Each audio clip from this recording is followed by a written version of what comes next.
తెలంగాణలో graduate teacher ఎమ్మెల్సీలకు ఎన్నికలు ముగిశాయి.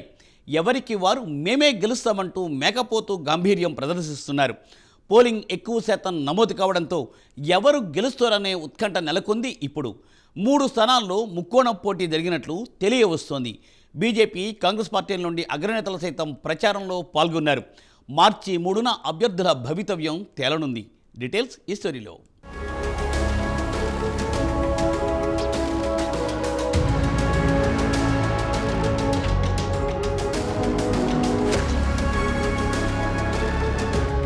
తెలంగాణలో ఒక గ్రాడ్యుయేట్, 2 టీచర్స్ ఎమ్మెల్సీ నియోజకవర్గాలకు ఎన్నికలు జరిగాయి. కరీంనగర్, నిజామాబాద్, ఆదిలాబాద్, మెదక్ గ్రాడ్యుయేట్ స్థానానికి 63.09% పోలింగ్ నమోదైంది. అదే నియోజకవర్గం టీచర్స్ స్థానానికి 83.24% పోలింగ్ నమోదైంది. నల్గొండ, ఖమ్మం, వరంగల్ టీచర్స్ నియోజకవర్గానికి 93.55% పోలింగ్ నమోదైంది. ఈసారి పోలింగ్ శాతం ఎక్కువగా నమోదు కావడంతో ఫలితాలపై ఉత్కంఠ నెలకొంది. ఎవరికి వారు మేమే గెలుస్తామంటూ మేకపోతు గాంభీర్యాన్ని ప్రదర్శిస్తున్నారు. 3 స్థానాల్లో ముక్కోనపు పోటీ జరిగినట్టు తెలుస్తోంది. బీజేపీ, కాంగ్రెస్ పార్టీల నుంచి అగ్రనేతలు సైతం ప్రచారం చేశారు. బీజేపీ 3 స్థానాల్లో పోటీ చేసి తమ సత్తా చాటాలని భావిస్తోంది.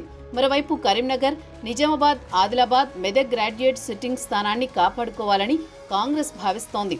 అధికారంలో లేనప్పుడే గెలిచిన స్థానం ఇప్పుడు అధికారంలో ఉన్నప్పుడు గెలవకపోతే ఎలా అంటూ కాంగ్రెస్ శ్రేణులు అభ్యర్థి విజయం కోసం తీవ్రస్థాయిలో కృషి చేశారు.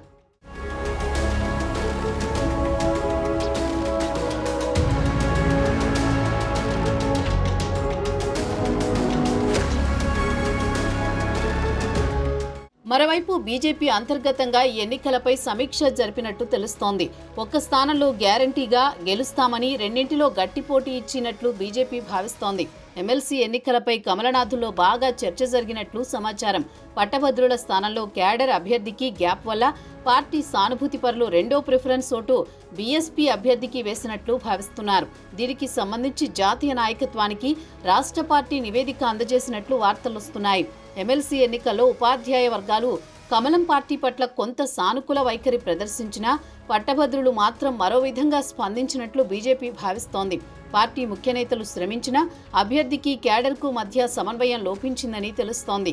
3 ఎమ్మెల్సీ స్థానాలకు జరిగిన పోలింగ్పై పార్టీలో అంతర్గత విశ్లేషణలు జరిగాయి.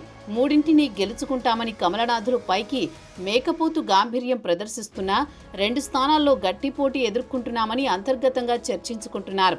మెదక్, నిజామాబాద్, ఆదిలాబాద్, కరీంనగర్ పట్టభద్రుల నియోజకవర్గం అభ్యర్థిగా అంజిరెడ్డి, ఉపాధ్యాయ నియోజకవర్గం అభ్యర్థిగా మల్క కొమరయ్య, ఖమ్మం, వరంగల్, నల్గొండ ఉపాధ్యాయ అభ్యర్థిగా నరోత్తం రెడ్డి బరిలోకి దిగిన సంగతి తెలిసిందే.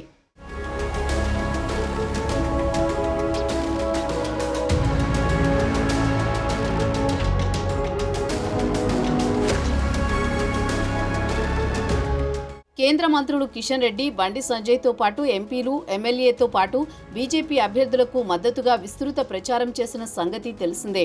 మెదక్, నిజామాబాద్, ఆదిలాబాద్, కరీంనగర్ పట్టభద్రుల ఉపాధ్యాయ ఎమ్మెల్సీ నియోజకవర్గం పరిధిలో పార్టీకి 4 ఎంపీలు, 7 ఎమ్మెల్యేలు ప్రాతినిధ్యం వహిస్తున్నారు.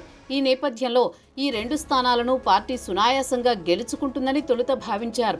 అయితే పట్టభద్రుల నియోజకవర్గం అభ్యర్థి ప్రచార క్రమంలో క్యాడర్తో కొంత సమన్వయ లోపం ఏర్పడిందని పార్టీ రాష్ట్ర నాయకత్వం జాతీయ పార్టీకి నివేదించినట్లు తెలుస్తోంది.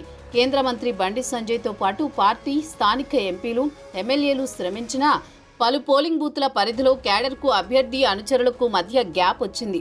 దీంతో ఆయా ప్రాంతాల్లో స్థానిక కార్యకర్తలు సైతం ప్రత్యర్థుల వైపు మొగ్గు చూపారని తెలుస్తోంది. దీంతో ఖచ్చితంగా గెలుస్తామని అనుకున్న ఈ స్థానంలో గట్టి పోటీ ఎదుర్కోవాల్సి వస్తోందని బీజేపీ నేతలు భావిస్తున్నారు. మరోవైపు ఉపాధ్యాయ ఎమ్మెల్సీ అభ్యర్థిగా బరిలోకి దిగిన కొమరయ్య సునాయాసంగానే గెలుస్తారని పోలింగ్ సరళిని బట్టి భావిస్తున్నామని బీజేపీ శ్రేణులు అంటున్నారు.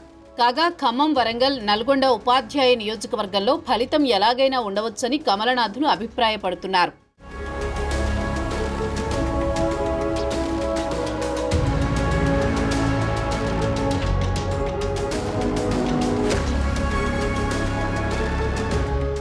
మరోవైపు ఒక్క స్థానంలో పోటీ చేసి మిగిలిన 2 స్థానాల్లో ఉపాధ్యాయ సంఘాల అభ్యర్థికి మద్దతు తెలిపింది కాంగ్రెస్ పార్టీ. కరీంనగర్, నిజామాబాద్, ఆదిలాబాద్, మెదక్ గ్రాడ్యుయేట్ స్థానాన్ని మాత్రం గెలుస్తామని ధీమా వ్యక్తం చేస్తోంది. సిట్టింగ్ స్థానం గెలవకపోతే ప్రజల్లోకి ప్రభుత్వంపై తప్పుడు సంకేతాలు వెళ్లే అవకాశం ఉందని హస్తం పార్టీ నేతలు అంటున్నారు. ఉపాధ్యాయ స్థానాల్లో టీపీయూఎస్ ఉపాధ్యాయ సంఘం మద్దతుతో పోటీ చేస్తున్న అభ్యర్థికి టీపీఆర్టీయూ అభ్యర్థులకు మధ్య గట్టి పోటీ నెలకొందని తెలుస్తోంది. ఈ స్థానాల్లో రెండవ ప్రాధాన్యత ఓట్లపైనే ఫలితం ఆధారపడి ఉంటుందని రాజకీయ విశ్లేషకులు అంటున్నారు.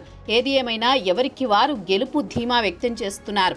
ఎవరికి ఓటర్లు పట్టం కట్టారో తెలియాలంటే మార్చి 3 వరకు వేచి చూడాల్సిందే మరి.